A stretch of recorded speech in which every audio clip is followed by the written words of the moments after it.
Well, Serena, all I can say is the colleges and universities need to do a better job of preparing us. How are we going to teach reading if we don't really know how to reach the kids that really need the reading? Not the everyday kids. They can learn at home, but the kids that really have difficulties, what do you do to reach them? How do you get to that point that you're meeting their learning styles and where they're at? Scientifically, the doctors are using all of the data. Gene splicing, every field is using scientific data. Why not education? We're not where we need to be, and I'm sure that there's an answer there, but why didn't they give it to us so that we can turn around and help our children? That's the future of our country.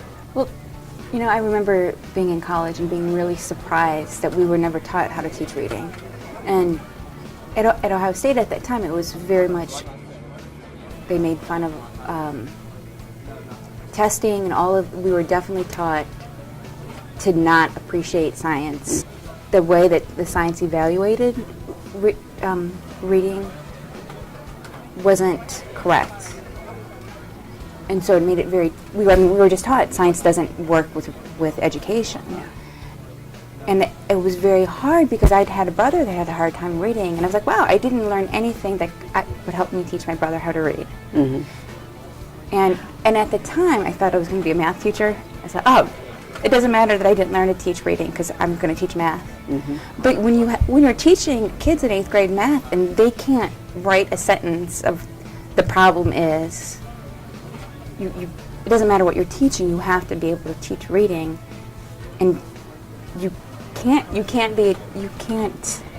do that without information on how reading actually works. Yeah.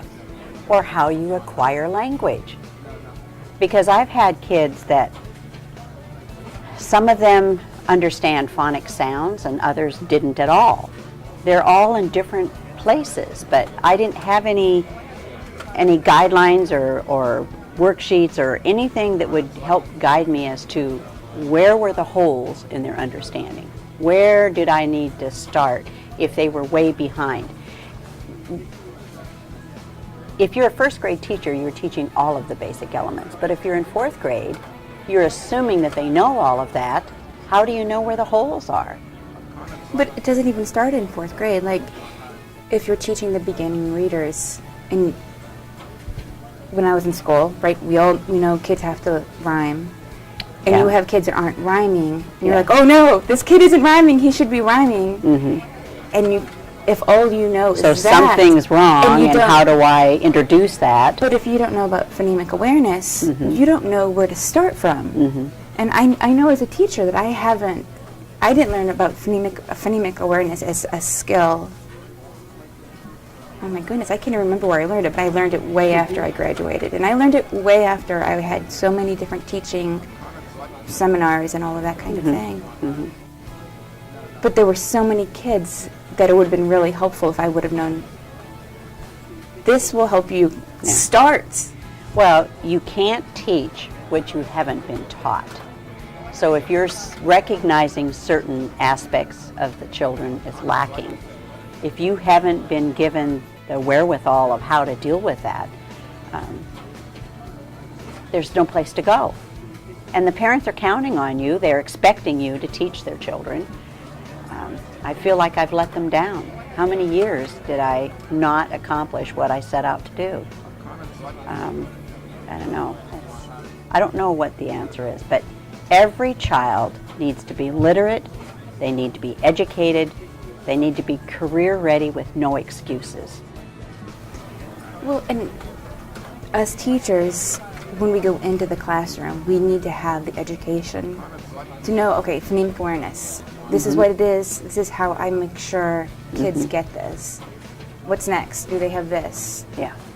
And we need to have that and be comfortable with that rather than be teaching and finding, oh my gosh, I'm 5 years into teaching.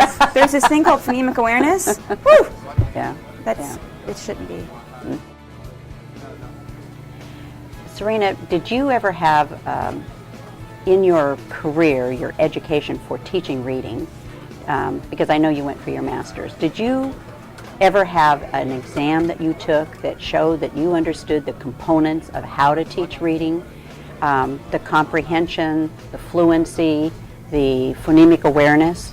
No, I never had anything like that because I wasn't taught anything like that. But it would make sense before student teaching that we would have those skills mastered. So when I'm doing my student teaching, I can say, "Oh, did you see, master teacher? Did you see so and so have that problem? Oh, they're having problems with their oral language, or oh, they're having problems with this." Because that way we have that dialogue when I'm in the situation where I'm learning how to see the problems that relate to fluency or oral language or these aspects. Well, I know they didn't cover it with me, and I think before you start your student teaching, you should have had demonstrated a mastery of all those methods and how to help and support the students who haven't had any of those holes in those areas. What I'm trying to say. Yes, I think if you had that basic understanding, your students, you would gain so much more from your student teaching.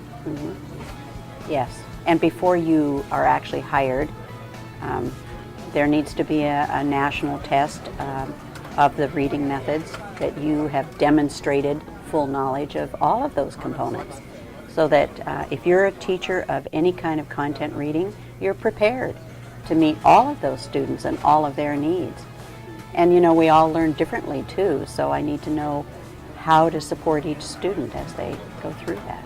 It's just like doctors. We get our boards, we get our job, we know what we're doing. Scientific knowledge to grip education and make it the way it should be. Maybe teachers need to stand up and support that. Maybe we need to be crying out to those universities, and by golly, if they don't train us well and support us, maybe we need to have a lawsuit. Maybe we need to get something moving and shaking. By golly, we deserve it. The kids deserve it. It's a win-win, wouldn't you say? Let's do it. Have you heard about Literate Nation? I have heard about Literate Nation, but I think I heard somebody talk about it once. Have you seen their website?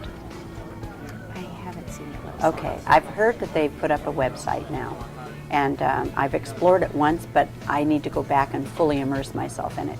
But from what I'm hearing, it has all the components to be able to help each state to go about enacting legislation that would help support just what we've been talking about, reading and literacy for all. Sounds great to me.